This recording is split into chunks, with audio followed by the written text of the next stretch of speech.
gagasan pokok atau pikiran utama atau ide utama. Sedangkan kalimat pendukung itu merupakan kalimat yang memperjelas atau yang mendukung dari gagasan pokok atau ide pokok tersebut yang ada di dalam paragraf non-visi tadi ya.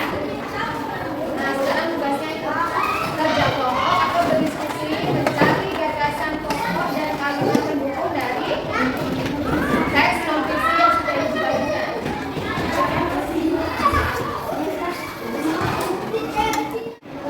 Ibu berikan contoh tentang cara menentukan gagasan pokok dan kalimat pendukung yang ada di bacaan teks non-visi tadi.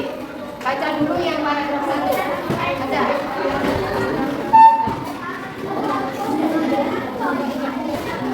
Ya. Coba perhatikan. Ibu bacakan ini ya. Paragraf 1 dari teks non-visi tadi. Setiap hewan memiliki ciri khusus yang membantunya untuk bertahan hidup di lingkungan tempat tinggalnya. Ciri khusus ini merupakan bentuk adaptasi terhadap habitat, makanan, maupun cara hidupnya. Berikut adalah beberapa contoh hewan dengan ciri khususnya. Itu yang ada di paragraf 1. Gagasan pokoknya, ciri khusus ini merupakan bentuk adaptasi terhadap habitat, makanan, maupun cara hidupnya. Itu merupakan ide pokok, ide utama atau gagasan pokoknya. Ya. Sedangkan kalimat pendukungnya berikut adalah beberapa contoh hewan dengan ciri khususnya. Itu kalimat pendukung ya. Kalian tentukan dari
Kita turun.